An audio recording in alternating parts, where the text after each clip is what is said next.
चलिए अब lecture start करते हैं. Today we are going to study about the caries activity test and pit and fissure sealants. Now what is caries activity test?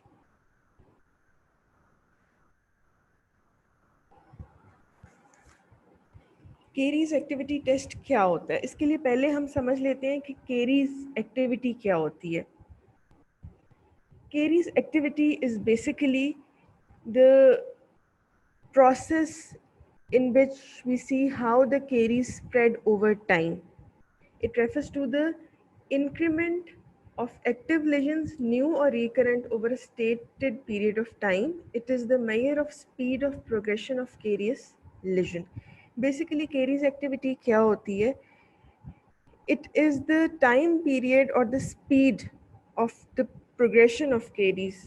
Basically, it is the speed how the caries develops. Carious lesion किस speed से किस individual में spread करती है, progress करती है, develop होती है, उसको हम केरीज एक्टिविटी कहते हैं. Caries activity individual to individual में वेरी करती है. अब what is this was caries activity which basically tells the speed of progression of caries. And now what is caries susceptibility? Carious susceptibility is basically the tendency of the host to get the carious lesions or to develop carious lesions. It refers to the inherent tendency of a host, the tooth, to be afflicted by the carious process. It is the resistance of a tooth to caries producing environment. Basically, it is the tendency of a host. Host caries में कौन था?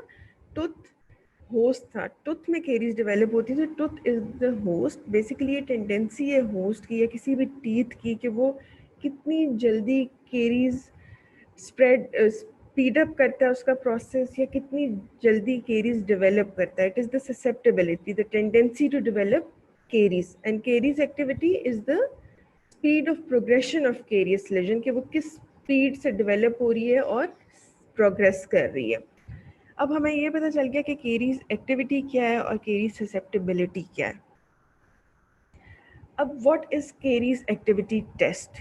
Caries activity का हमें पता चल गया कि it is the speed of progression of carious lesion.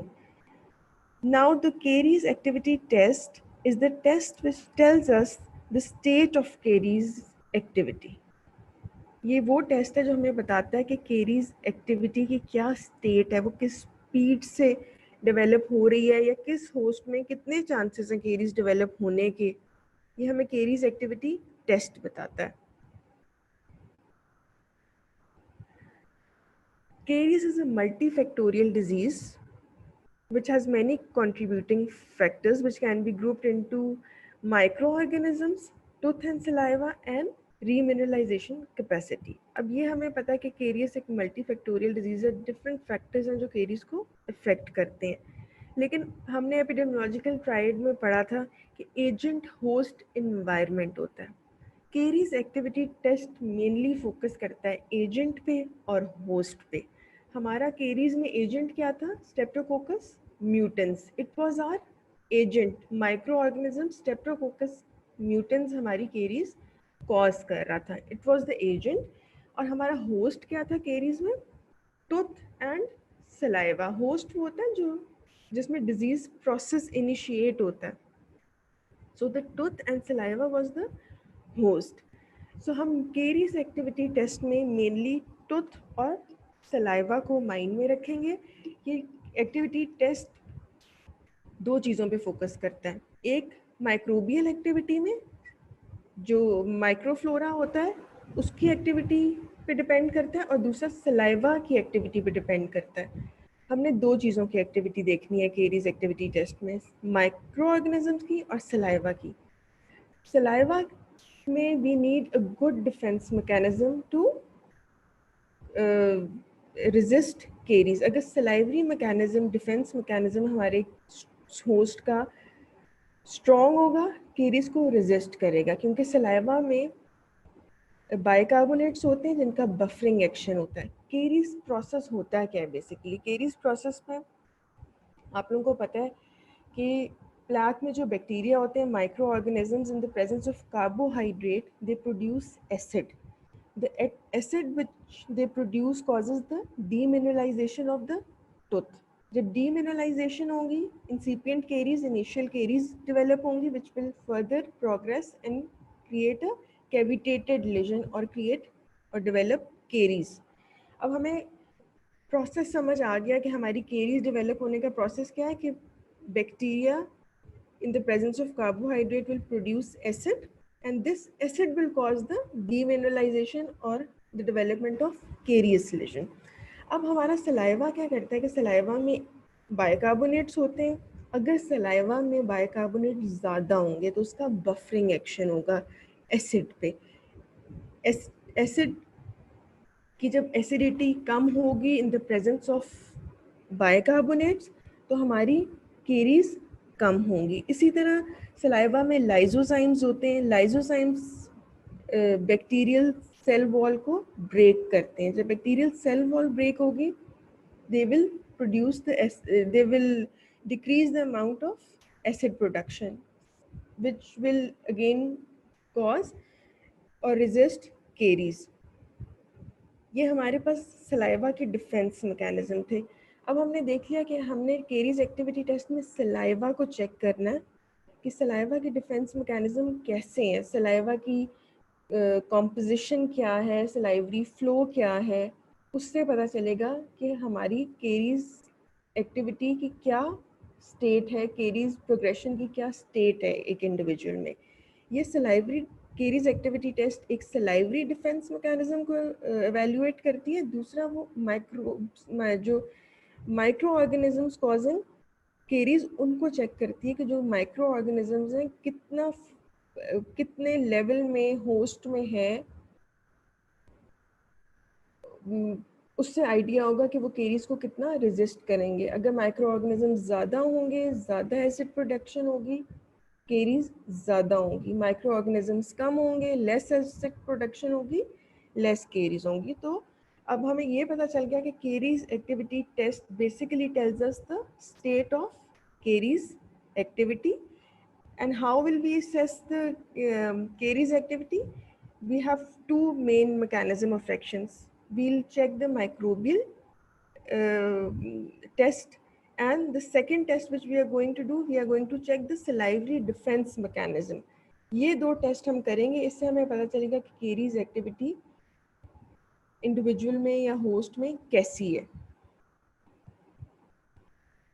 Now, what is the objective of caries activity test? It basically identifies some parameters related to the triad of the challenge, defense and repair. ये basically challenge के एक individual को या host को जो challenge face करना पड़ता है वो हमें बताती है. उसका होस्ट का डिफेंस मैकेनिज्म क्या है वो हमें बताती है, और वो रिपेयर किस तरह हो सकता है, उसके अंदर रिपेयर होने की पावर है कि नहीं है, ये हमें ये बताती है caries activity test.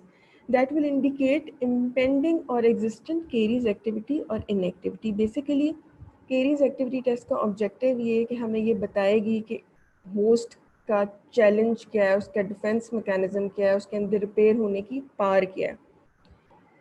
Second objective is to help estimate the probability for caries, but more importantly to formulate strategies for prevention of caries or disease.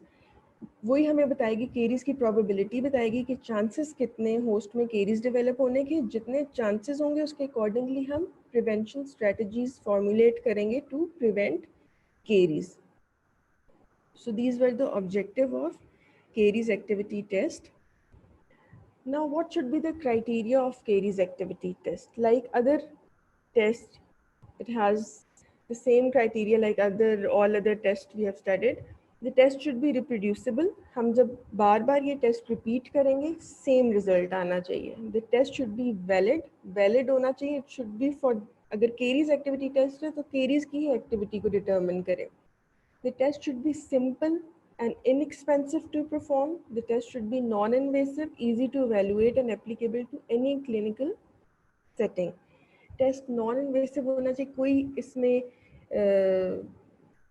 ऐसा प्रोसीजर इन्वॉल्व नहीं होना चाहिए जो थोड़ा सा भी इन्वेसिव हो या थोड़ा सा भी कोई भी उसमें ऐसी कोई चीज ऐसा कुछ इन्वॉल्व नहीं होना चाहिए कि ये कोई डिफ़िकल्ट प्रोसीजर हो, कुछ ईज़ी होना चाहिए, हर पेशेंट पे हम परफॉर्म कर सकें, फॉर एग्जांपल बच्चों पे कर सकें, एल्डर्स पे कर सकें, कोई इसमें ऐसी नॉन इन्वेसिव चीज़ नहीं होनी चाहिए.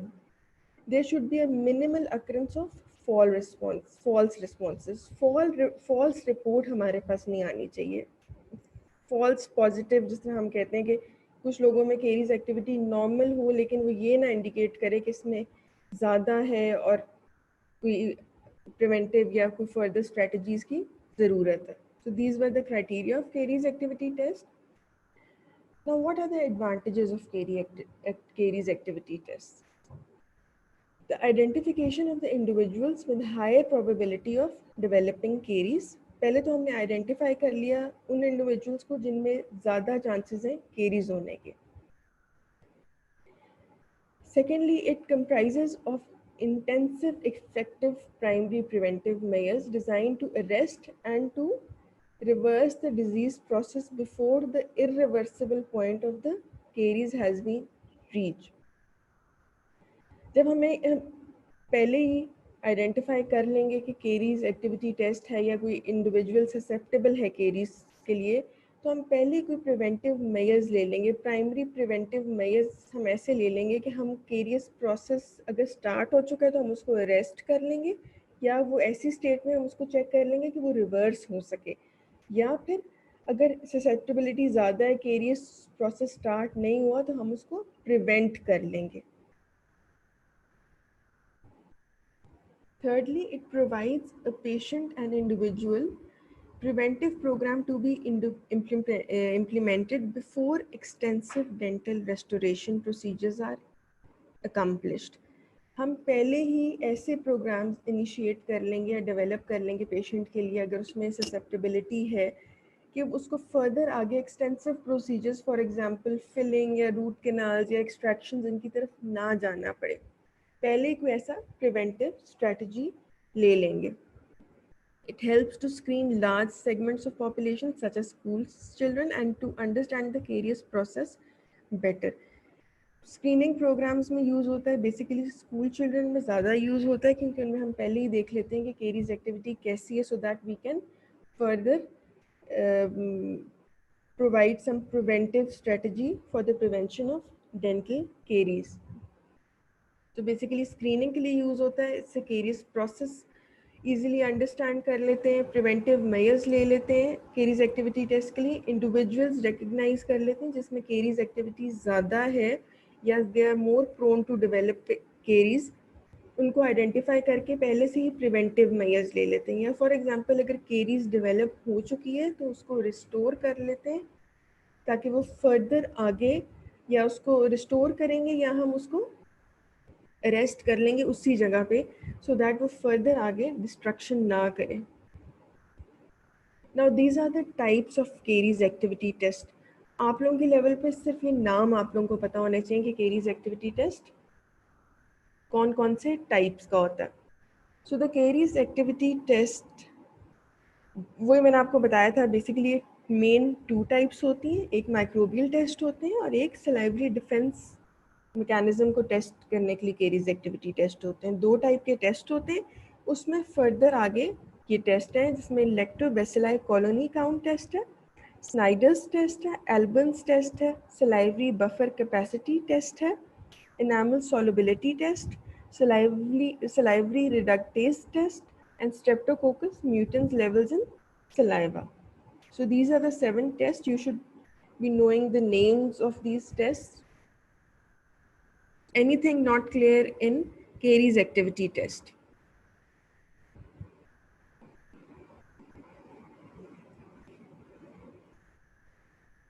Anything not clear in Carey's activity test?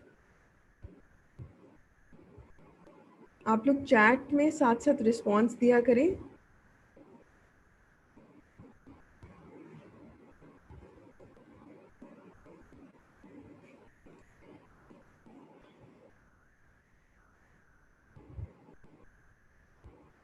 साथ साथ मुझे चैट में बताते रहा करें. ओ Okay, now we are going to start Pitt and Fisher sealants. Now, what are Pitt and Fisher sealants? By the name sealants, you know that sealant means anything which seals something or which forms a layer or seal over anything. And when something is sealed, it means that over wherever the seal is present, nothing can go inside the seal or nothing can come out of that seal. So basically Pitt and Fisher sealants क्या होते हैं? Pitt and Fisher sealants, it is a cement or a resin which is introduced into unprepared occlusal pits and fissures of Carey susceptible teeth, forming a mechanical and physical protective layer against the action of acid producing bacteria and their substrates. अब हमें ये तो पता चल गया कि caries activity test से हमें ये पता चल गया कि केरी ससेप्टेबिलिटी क्या होती है. अब केरी ससेप्टेबिलिटी होती है the tendency of the host to get caries. अब हमने केरी ससेप्टेबिलिटी देख ली, कुछ इंडिविजुअल्स में ज़्यादा है, कुछ इंडिविजुअल्स में कम है. अब जिन इंडिविजुअल्स में केरीज एक्टिविटी या ससेप्टेबिलिटी ज़्यादा है, उनमें हम क्या करते हैं कि हम जो पिट एंड फिशर्स होते हैं उनको सील कर देते हैं विद अ सीमेंट और अ raisin. We seal the pit and fishes because pit and fishes are more prone to develop caries. So when they are sealed with the cement, the caries process stops. बाहर से carbohydrates या bacteria pit and fisher sealants में जाएगा नहीं, acid produce नहीं होगा, तो caries develop नहीं होंगी. So basically pit and fisher sealant is a cement which is used to fill the occlusal pits and fissures of the teeth so that they can be protected against caries. अब पहले हम आप लोगों ने oral anatomy में पढ़ा होगा पिट and fishes क्या होता है. Pit is a small pinpoint depression located at the junction of developmental grooves on the surface of the tooth. Pit एक पिन पॉइंट डिप्रेशन होता है ऑन द डेवलपमेंटल ग्रूव्स. और फिशर क्या होता है? Fissures are the grooves between adjoining cusp that naturally occur on the occlusal surface of the teeth. These you can see that these are the, can you see my ये Maui आपको नजर आ रहा है arrow? These are the fissures. These are the grooves with two cusp joints. This forms a groove which is known as a fissure, and where two fissures join, it makes a pinpoint depression which is known as a pit.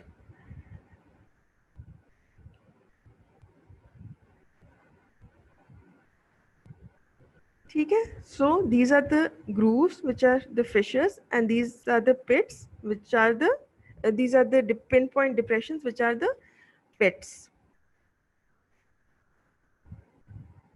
Okay, now first of all we'll understand the types of fissures. There are four main types of fissures: V type, U type, I type and K type. Now as you can see that V and U type of fissures are broad and wide. So cleaning is easy, and जो ये V और U type के fishes होते हैं, यहाँ पे एक तो क्लीनिंग इसकी आराम से हो जाती है, सेकेंडली यहाँ पे फूड स्टिक नहीं करता.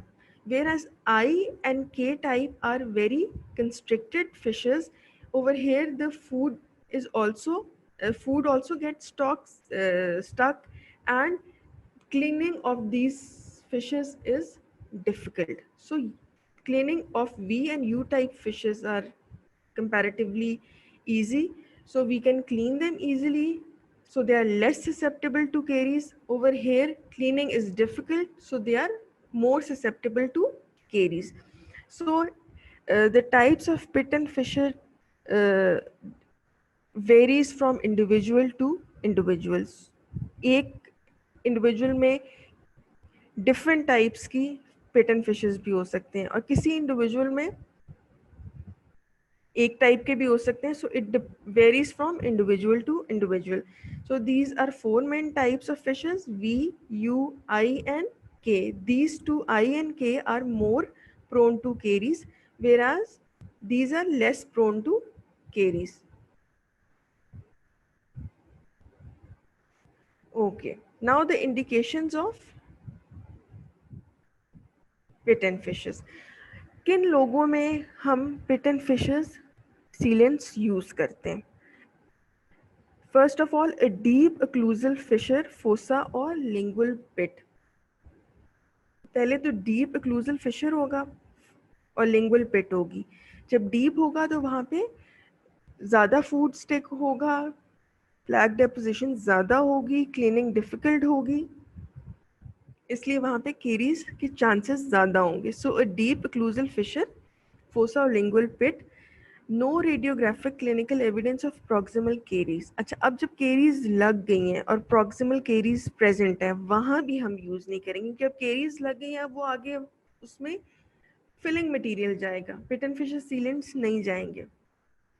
Patients with high risk of dental caries, patients suffering from xerostomia. अब जीरोस्टोमिया क्या होता है? Those who have less saliva production. जब सलाइवा प्रोडक्शन ही कम होगी, क्लीनिंग प्रोसेस आपका डिले होगा, बफरिंग एक्शन कम होगा, सलाइवा जो अपने डिफेंस मैकेनिज्म है उसको कम यूज़ करेंगे, तो केरीज ज़्यादा होंगी. Those who have less saliva production, patients undergoing orthodontic treatment. जो पेशेंट्स ऑर्थोडोंटिक ट्रीटमेंट करवा रहे होते हैं उनमें क्लीनिंग प्रोसेस थोड़ा सा इफेक्ट हो जाता है.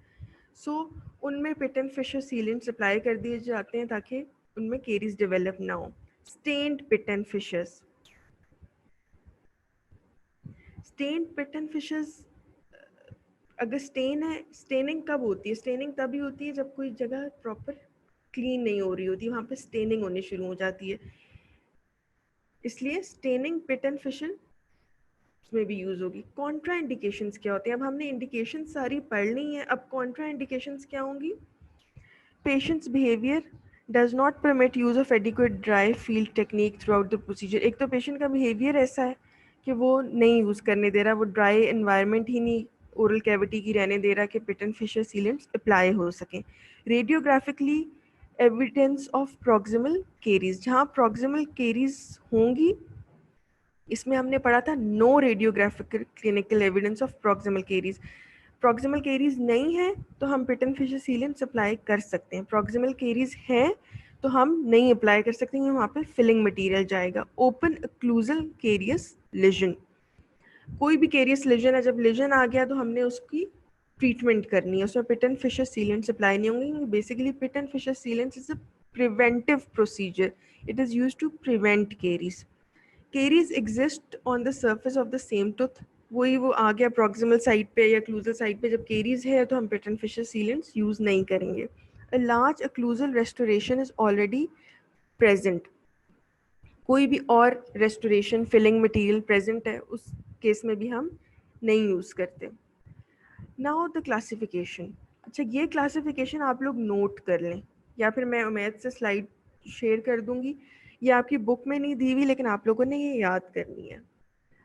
अच्छा, classification of pit and fissure sealants is of 4 to 5 types.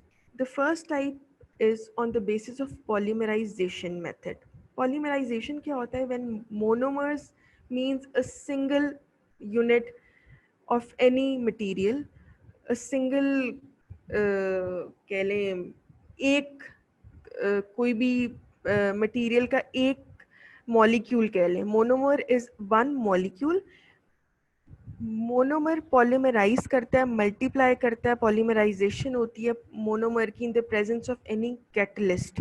जब कैटलिस्ट मोनोमर पे एक्ट करता है, उसकी पॉलीमराइजेशन होती है. पॉलीमराइजेशन होती है तो मटेरियल हार्ड हो जाता है, सेट हो जाता है. ठीक है, तो ये पॉलीमराइजेशन होती है. तो on the basis of polymerization एक सेल्फ एक्टिवेशन होती है, एक लाइट एक्टिवेशन होती है. सेल्फ एक्टिवेशन क्या होती है कि वो खुद सही, कैटलिस्ट ने मोनोमर पे एक्ट किया, मिक्स किया, आपने कोई भी दो मटेरियल्स मिक्स किए, कैटलिस्ट ने मोनोमर पे एक्ट किया, उसकी पॉलीमराइजेशन हो गई, मटेरियल हार्ड हो गया, सेट हो गया.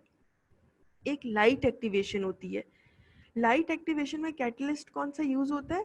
या तो वो फर्स्ट जनरेशन यूवी लाइट होती है विच इज न्यूवा लाइट, इसका नाम न्यूवा लाइट होता है। इसमें 356 नैनोमीटर की यूवी लाइट यूज करते हैं, इसका नाम न्यूवा लाइट होता है। सेकेंड जनरेशन सेल्फ क्योर होती है, इसमें वो खुद ही क्योर हो जाता है, मोनोमर पॉलीमराइजेशन होती है, पॉलीमर्स में कन्वर्ट हो जाते हैं, सेल्फ क्योर होता है। थर्ड जनरेशन में हम विजिबल लाइट यूज करते हैं, उससे हीलियोसील जो जेनरिक नेम या ब्रांड नेम जिससे ये पिटन फिशर सीलेंट्स आते हैं वो हीलियोसील है, विजिबल लाइट की। फोर्थ जनरेशन है fluoride releasing pit and fisher sealants which are also known as sealed right. So basically दो types की activation होती है monomer की, one is self activation, the other one is light activation. Light activation में further we have four types or four generations. First generation in which UV light is used, which is also known as nuva light. Second generation self cure. Third generation visible light, or it is also known as helioseal. And fourth generation which is fluoride releasing or sealed right.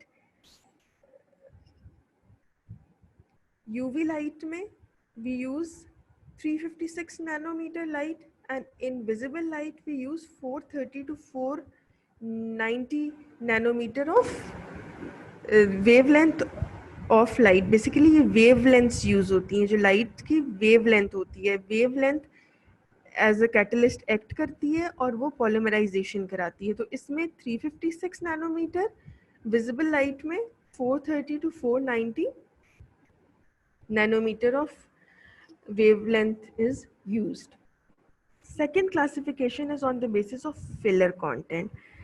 Filler वो content होता है जो किसी भी material में जब present होता है तो वो उसको स्ट्रॉन्ग कर देता है, उस मटेरियल को, उसमें फिलर्स आ जाते हैं, वो स्ट्रॉन्ग हो जाता है, वो लेस रेजिस्टेंट होता है और वो बल्क फॉर्मिंग होता है। अच्छा, अब fillers, there are two types of filler contents. One is unfilled pit and fissure sealants, the other one is filled pit and fissure sealants. जो unfilled होगा उसमें filler content नहीं होगा, filler content नहीं होगा तो वो flow ही होगा, उसका flow अच्छा होगा और it will flow into the pit and fissure sealants और उसकी retention भी ज़्यादा, वो easily flow कर जाएगा, deep pit and fissures में भी चला जाएगा और उसकी रिटेंशन ज़्यादा अच्छी होगी। जो filled pit and fissure sealants होते हैं उनकी स्ट्रेंथ ज़्यादा अच्छी होती है क्योंकि उसमें फिलर होते हैं, वो थोड़े से थिक होते हैं और जब उनकी स्ट्रेंथ अच्छी होगी तो they are resistant to wear, वो जल्दी वेयर ऑफ नहीं होंगे। So they are two types of pit and fishers when we classify them on the basis of filler content, filled and unfilled. Filled वो जिसमें filler content होगा, unfilled वो जिसमें filler content नहीं होगा, easily flow करेगा और उसकी retention ज़्यादा अच्छी होगी, whereas in filled pit and fissure sealants it has better strength and it is resistant to wear. Now the third classification is on the basis of color. Colour में एक clear होगा, एक कलर्ड होगा, एक tainted होगा। जो clear होगा उसमें ब्रांड नेम कौन सा यूज हो रहा है? हेलियोसील। क्लियर है, एस्थेटिकली अच्छा होगा, लेकिन इसका एक साइड इफेक्ट क्या होगा कि जब पेशेंट रिकॉल विजिट पे आएगा तो it is difficult to identify कि ये नॉर्मल टूथ स्ट्रक्चर है या इसमें pit and fissure sealants apply हुई हुई है।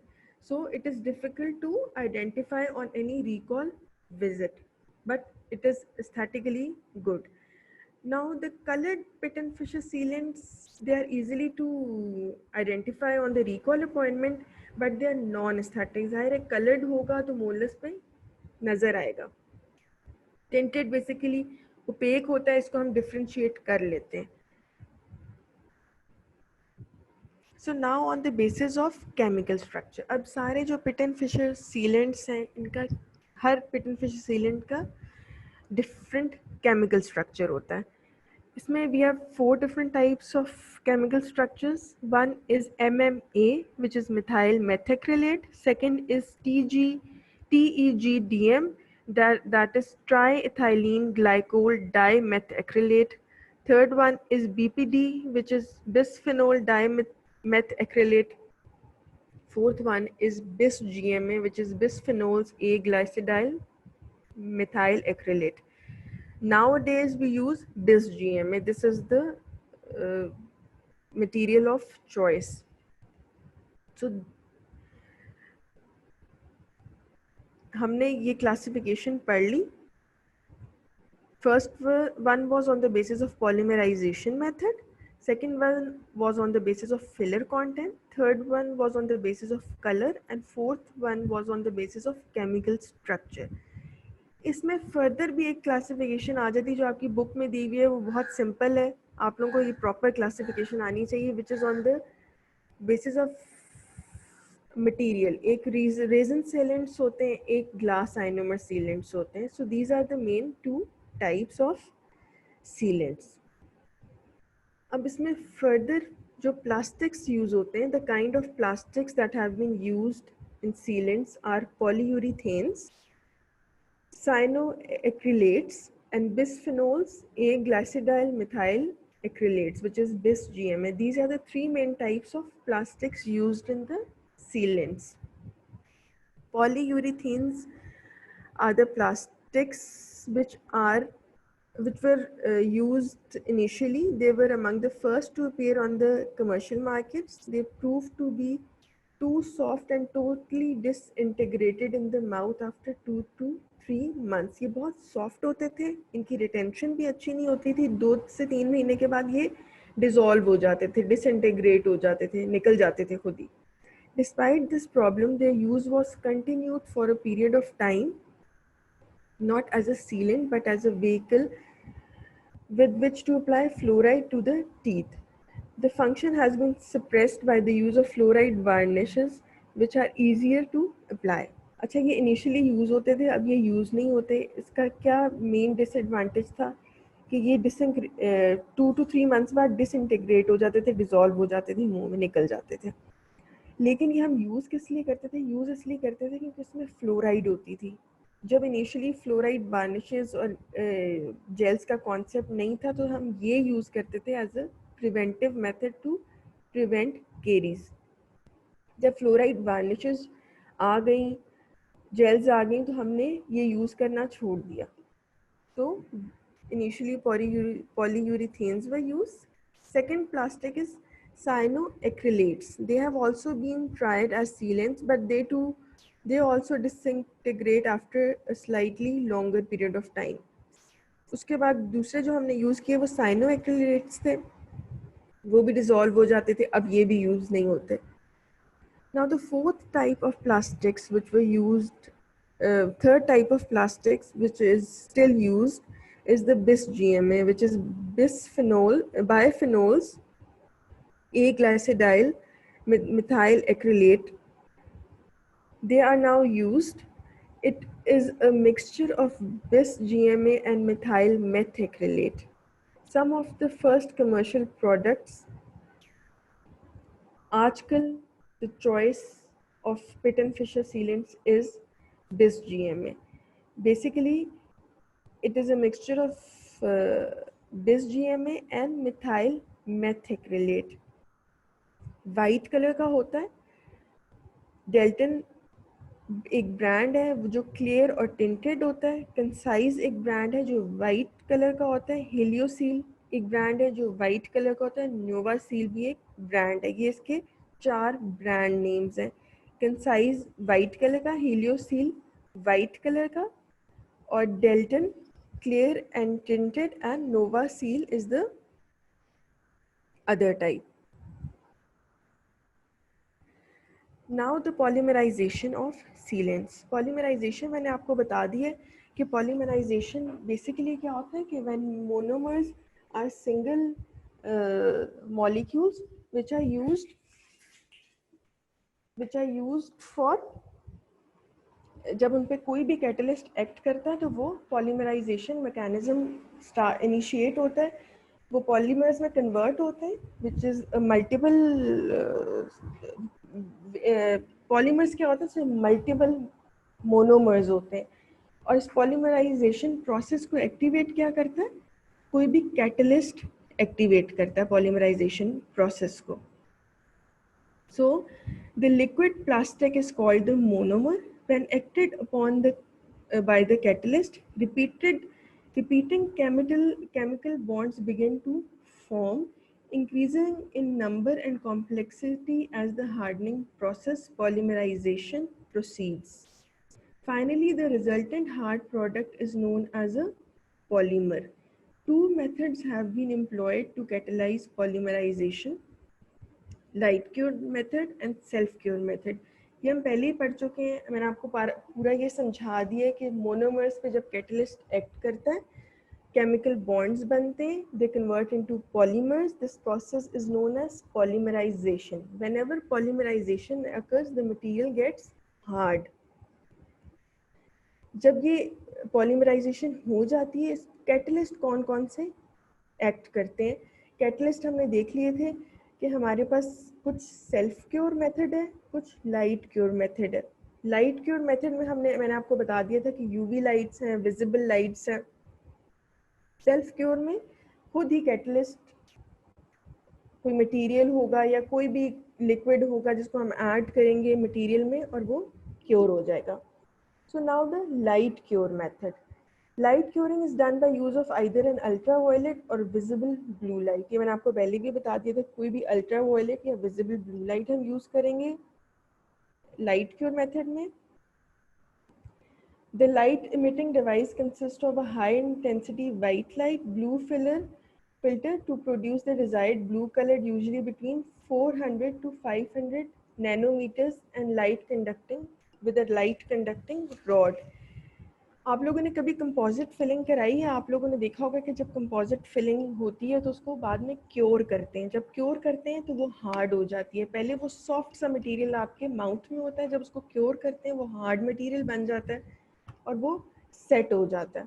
इसी तरह पिट एंड फिशर सीलेंट्स में भी हम ये करते हैं कि जब हम pit and fissure sealants apply करते हैं, जो light cure pit and fissure sealants होते हैं, इसमें हम लाइट अप्लाई करते हैं ऊपर से. Light can be either UV light और visible light which has the wavelength of 400 to 500 nanometers. अगर 400 से कम wavelength होगी तो वो deep down material में नहीं जाएगी और material ऊपर से set हो जाएगा, अंदर से उसमें polymerization नहीं होगी deep down, और वो soft रहेगा which can easily be dislodged.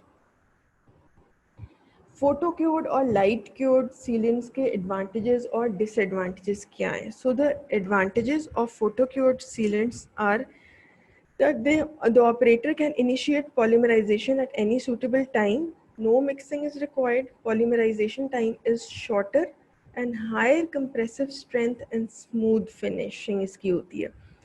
एक तो ये कि पॉलीमराइजेशन ऑपरेटर के हाथ में होता है. जो भी फिलिंग कर रहा होता है, जो भी pit and fissure sealant apply कर रहा होता है, उसके हाथ में होता है कि उसने किस टाइम पे उस मटेरियल को मैनिपुलेट करना है और कब पॉलीमराइजेशन प्रोसेस इनिशिएट कराना है. क्योंकि वो लाइट से इनिशिएट होगा तो ऑपरेटर जब लाइट अप्लाई करेगा तो वो इनिशिएट होगा. ये ऑपरेटर के हाथ में होता है. कोई मिक्सिंग रिक्वायर्ड नहीं होती. सिंपल एक मटेरियल होता है, आप उसको टूथ पे अप्लाई करते हो, ऊपर से उसको लाइट क्योर कर देते हो. लाइट क्योर का जो पॉलीमराइजेशन प्रोसेस है वो शॉर्ट टाइम पीरियड का होता है, जल्दी हो जाता है. हाई कंप्रेसिव स्ट्रेंथ होती है और स्मूथ फिनिशिंग होती है light cured pit and fissure sealants की. इसकी डिसएडवांटेजेस क्या हैं? एक तो ये एक्सपेंसिव होता है. लाइट क्योर है, इसका मतलब है ज़्यादा वेवलेंथ की लाइट यूज़ होती है. It can damage eye. Difficult to manipulate cure light for posterior teeth. Posterior teeth में लाइट अप्लाई करना थोड़ा डिफ़िकल्ट होता है, so it is difficult to manipulate the light. Now what is self cure method? ये हमने light cure देख लिया. हम 4 to 500 नैनोमीटर की वेवलेंथ की लाइट अप्लाई करेंगे, पॉलीमराइजेशन प्रोसेस इनिशिएट हो जाएगा. सेल्फ क्योर मेथड क्या होता है? Bye it's name you can see that self cure, ये खुद ही क्योर होगा. इसमें कोई लाइट हम अप्लाई नहीं करेंगे, लेकिन हमने कोई कैटलिस्ट तो अप्लाई करना है जिससे पॉलीमराइजेशन प्रोसेस स्टार्ट होगा. सो a monomer and a catalyst are mixed together. अब इसमें हम मिक्सिंग करेंगे मोनोमर की और कैटलिस्ट की. With the autopolymerizing sealants, the catalyst is incorporated with the monomer In addition, another bottle contains an initiator, usually benzoyl peroxide. While the monomer and the initiator are mixed, polymerization begins. अच्छा, इसमें होगा ये कि हमारे पास एक material होगा, उसमें हमारे पास मोनोमर भी होगा और कैटलिस्ट भी होगा.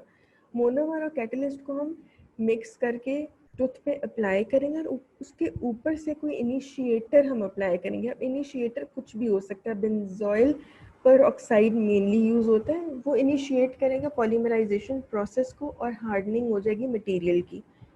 सो सेल्फ क्योर मेथड में आपने इनिशिएटर ऐड करना है, कैटलिस्ट ऐड करना है. पहले आप मोनोमर को कैटलिस्ट के साथ मिक्स करेंगे और उसमें कोई इनिशिएटर अप्लाई करेंगे जो पॉलीमराइजेशन प्रोसेस को इनिशिएट कर देगा. इसकी एडवांटेजेस क्या है? Does not require expensive light source. और डिसएडवांटेज क्या है कि polymerization process can not be controlled. Light cure में आप पॉलीमराइजेशन प्रोसेस कंट्रोल कर लेते हैं क्योंकि आप जब लाइट अप्लाई करोगे तो पॉलीमराइजेशन स्टार्ट होगी, उससे पहले नहीं होगी. तो आपके पास मटेरियल को सेट करने के लिए, अप्लाई करने के लिए काफ़ी टाइम होता है. जो सेल्फ क्योर होता है उसमें ऑलरेडी आपने मिक्सिंग कर ली होती है बाहर और आप उसको जब अप्लाई करते हो टूथ पे तो वो उसका पॉलीमराइजेशन प्रोसेस स्टार्ट हो चुका होता है. तो आपने विद इन टाइम उसको अप्लाई करना है और उसको कैविटी में सेट करना है सो दैट आपका ये मटेरियल जल्दी हार्ड ना हो जाए. तो इसमें ये टाइम कंट्रोल होता है. प्री रेक्विजिट्स क्या है? सीलेंस रिटेंशन के. सीलेंस रिटेंशन के प्री रेक्विजिट्स का मतलब है कि हमारी क्या टूथ कैसा होना चाहिए, होस्ट कैसा होना चाहिए जिस पे सीलेंट्स अप्लाई करें और वो रिटेंटिव रहे, डिसलॉज ना हो जाए. The surface of a tooth should have maximum surface area. Surface area ज़्यादा होना चाहिए टूथ पे मटेरियल अप्लाई करने के लिए. The tooth should have deep irregular pits and fissures. Deep irregular जब पिट्स एंड फिशेस होंगी तो मटेरियल रिटेंटिव रहेगा. अगर बिल्कुल क्लियर पिट एंड फिशेस होंगी, वाइड ओपन होंगी तो उसमें से मटेरियल डिसलॉज हो जाएगा. टूथ क्लीन होना चाहिए.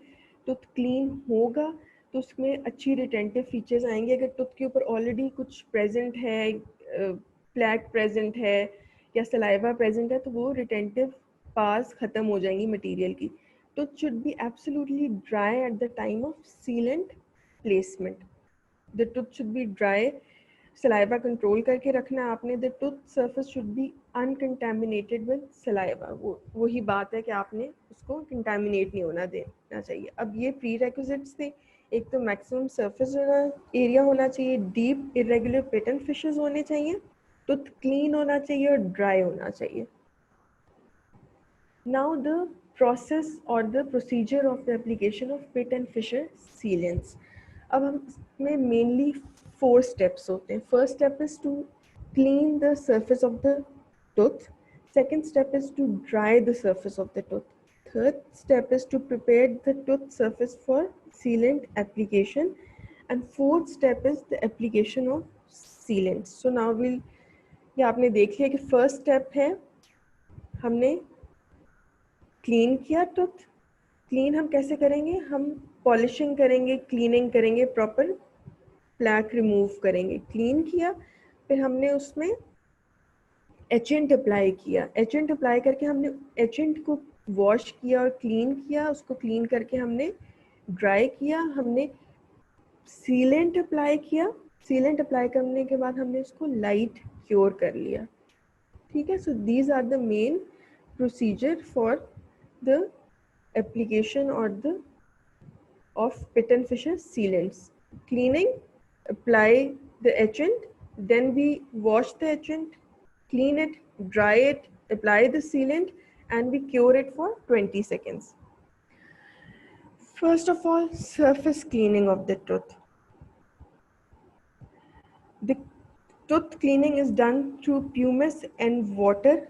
Slurry are used to the occlusal surface. एक हमारे पास पेस्ट सी आती है, वो हम पेस्ट अप्लाई करते हैं. उसके बाद हम उसके ऊपर पॉलिशर अप्लाई करते हैं. जब हम पॉलिशर अप्लाई करते हैं उस पेस्ट के ऊपर तो टूथ के ऊपर जितने भी प्लैक या जो भी डिपॉजिट्स होते हैं वो रिमूव हो जाते हैं. अच्छा, जो स्लरी होती है, जो वो मटेरियल होता है, that should not be having fluoride in it. अगर फ्लोराइड होगा प्रेजेंट तो उसकी retentive power pattern fissure sealants की कम हो जाती है. Oil free mixture to avoid contamination of the tooth surface. जो स्लरी है वो एक तो नॉन फ्लोराइड होनी चाहिए और ऑयली नहीं होनी चाहिए. Hydrogen peroxide can also be used as a cleaning agent, but it has a disadvantage that it produces precipitates on the enamel surface. So इसका ये disadvantages है. mainly हम हाइड्रोजन पेरोक्साइड यूज नहीं करते, हम प्यूमिस और स्लरी से ही tooth clean कर लेते हैं. All the heavy stains, deposits and debris should be off the occlusal surface before applying the sealants. Sealants apply करने से पहले जो भी स्टेन या डिपॉजिट्स टूथ सरफेस पे हैं, डेब्रिस है, उसको रिमूव कर देना चाहिए. Second step is to dry the tooth surface. The teeth must be dry at the time of sealant placement. A dry field can be maintained by several ways such as by the use of rubber dam और you can apply cotton rolls. Mainly हम लोग cotton roles ही use करते हैं dry रखने के लिए tooth को. अब टूथ को हमने प्रिपेयर कैसे करना फॉर द सीलेंट. हम टूथ को ऐसे प्रिपेयर करते हैं कि first of all we will select the tooth, we will isolate it, dry it thoroughly for 10 seconds. After that we apply the liquid etchant on the tooth surface with a small plastic sponge or a cotton pledget. हम normally एचेंट्स के साथ अपने ही एक plastic brush आता है, उससे हम etchant को अप्लाई करते हैं टूथ पे. हमने पहले ड्राई कर लिया टूथ को, उसके बाद उसमें एचेंट अप्लाई किया. उस एचेंट को हमने 1 मिनट के लिए टूथ सरफेस पे रहने देना है, अप्लाइड रहने देना है. The etchant solution is gently applied, not rubbed on the tooth surface for 1 minute for permanent teeth and 1% of the minute for deciduous teeth. deciduous teeth में हम मैक्सिमम इसको 10-15 सेकेंड्स के लिए रहने देते हैं. परमानेंट टीथ पे 1 मिनट के लिए हमने एचेंट अप्लाई करना है. After when the etchant is applied we flow the water for 10 seconds over the tooth to remove the etchant. उसके बाद हम water apply करते हैं tooth पे so that the etchant is removed. Following the water flush, the tooth surface is dried for 10 seconds. हमने 10 seconds के लिए water से tooth को wash किया, wash करके हमने उसको 10 seconds के लिए दोबारा dry किया. अब जो टूथ सरफेस हमारे पास एचेंट अप्लाई करने के बाद आएगी वो डल और फ्रॉस्टी सी अपीयरेंस उसकी होगी. वाइट आप देखोगे, डल और फ्रॉस्टी मीन्स कि जब आप देखते हो तो वो वाइट कलर की बिल्कुल प्योर वाइट सी सरफेस निकली होती है. नॉर्मली टूथ का कलर पेल होता है लेकिन वो प्योर वाइट कलर की होती है. This is due to the fact that the etching has removed approximately 5 to 10 micrometer of the original surface. 5 to 10 micrometers of the original surface is removed. Now we'll apply the sealant. When the plastic sealant flows over the prepared surface, it penetrates the finger-like depressions created by the etchant solution. The projections of the plastic into the etched areas are called tags. These tags are essential for retention, which either the photocured or the autopolymerized sealants. The material should be first placed in the fissures where there is the maximum depth. आपने कोई भी sealant लिया, जो भी material आप use कर रहे हो, इधर लाइट क्योर्ड और सेल्फ क्योर्ड, आपने वो पिटन फिशर सीलेंट्स में अप्लाई किया. जो एच्ड एरिया था उसमें अप्लाई करना है पिटन फिशर्स का. उस एच्ड एरिया में अप्लाई किया, एच्ड एरिया से प्रोजेक्शंस बन जाती हैं, वो फ्लो कर जाएगा मटेरियल उन प्रोजेक्शंस के थ्रू टूथ में, जिनको उन प्रोजेक्शंस को हम टैग्स बोलते हैं और उसकी रिटेंशन अच्छी होगी. The sealant should not only fill the fissures but should have some bulk over the fissure. सिर्फ फिल नहीं करना, आप उसको थोड़ा सा आपने उसको ऊपर रखना है, उसको बल्कि मटेरियल प्लेस करना है आपने टूथ पे. Following the polymerization, the sealant should be examined carefully for voids. If there are any voids, additional sealants can be added without the need of any additional etching. अच्छा, जब आपने filling material place कर दिया, आपने देखना कि उसमें कोई वॉइड तो नहीं, कोई खाली स्पेस तो नहीं रह गई. अगर कोई स्पेस रह गई है तो आपने उसमें मटेरियल ऐड कर देना है। और अगर मटेरियल ऊपर बहुत ज़्यादा बल्कि है, बहुत ज़्यादा ऊपर फ्लो कर रहा है, तो सरफेस पे है, कस्प पे प्रेजेंट है, तो आपने उनको रिमूव कर देना है बिफोर क्योरिंग इट। जो हार्डन सीलेंट होगा उसके ऊपर थोड़ा सा ऑयली रेजिड्यू आएगा जिसको आप रिमूव कर दोगे। बेसिकली ऑयली रेजिड्यू क्या होता है, वो मोनोमर होता है जो पॉलीमराइज नहीं हुआ होता। Retention of the sealants is basically it is better on recently erupted teeth. It is better on first molars than on the second molars. It is better retained on mandibular than on the maxillary teeth. So the retention of teeth is basically better on recently erupted molars, mandibular molars and first molars. ये वही आगे हमने prepare की, पिटन Fisher sealants को prepare किया, dry किया, polish किया, dry किया, फिर हमने उसके बाद उसको एच किया, एच करने के बाद हमने उसको वॉश करके फिर से ड्राई किया, हमने उसमें सीलेंट अप्लाई किया और हमने उसको क्योर कर दिया। अब एग्जामिनर्स अक्सर पूछते हैं कि what are the age ranges for the application of sealants. Mainly जो हम एज रेंज बताते हैं वो हमारी होती है 6 to 7 years. This is the correct age range for the application of sealant. 6 to 7 years में फर्स्ट मोलर रप्ट हो जाता है और फर्स्ट मोलर ही सबसे ज़्यादा प्रोन होता है केरीज के लिए। सो हम 6 to 7 years में फर्स्ट मोलर्स पे, परमानेंट मोलर्स पे केरी पिटन फिशर सीलेंट्स अप्लाई कर देते हैं। लेकिन जो deciduous teeth which are more prone to caries उनमें भी हम अप्लाई करते हैं, वो 3 to 4 years में हम deciduous molars पे अप्लाई करते हैं। 11 to 13 years में सेकेंड मोलर्स इरप्ट हो जाते हैं और प्री मोलर्स इरप्ट हो जाते हैं, तो 11 to 13 years में हम इनमें अप्लाई कर देते हैं। बट मेनली हम 6 to 7 years में first permanent molars are the choice for the application of Pitt and Fisher sealants. अब what are the factors that influence the effectiveness of sealants? कौन सा sealant, what is the type of sealant used, उसकी placement technique कैसी है, उसकी retention कैसी है, patient cooperate कर रहा है कि नहीं कर रहा है, follow up time पे depend करता है, the content of fluoride in drinking water, जितनी fluoride आप consume कर रहे हो उतनी caries activity less होगी, the individual will be less susceptible for developing caries. Dietary habits, oral hygiene पे केरीज डिपेंड करती है और सोशियो इकोनॉमिक फैक्टर्स पे डिपेंड करती है। So these were the factors which were influencing the effectiveness of sealants. अगर बुरी type का सीलेंट यूज़ कर रहे हैं तो तब भी इफेक्ट नहीं होगा, प्लेसमेंट टेक्निक गलत है तब भी सीलेंट्स इफेक्टिव नहीं होंगे, रिटेंशन नहीं है तब भी इफेक्टिव नहीं है, वो डिसलॉज हो जाएंगे, पेशेंट कोऑपरेट नहीं कर रहा उसमें कंटामिनेशन हो जाएगी सलाइवा की, फॉलो अप टाइम बहुत देर से दिया है, प्रॉपर टाइम पे फॉलो अप नहीं कर रहे तो उसमें भी मिस हो जाएगी कोई भी केरियस लीजन। फ्लोराइड जितना इंटेक ज़्यादा होगा उतनी केरियस लीजन कम होगी। Similarly dietary habits and oral hygiene also affects the effectiveness of sealants.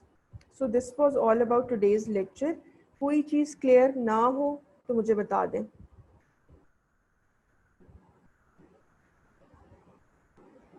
Anything which is not clear, कोई क्वेश्चन है मुझे बताएं।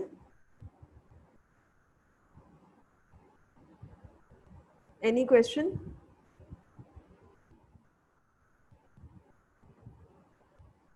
क्लास कुछ भी क्लियर नहीं हुआ तो मुझे बता दें।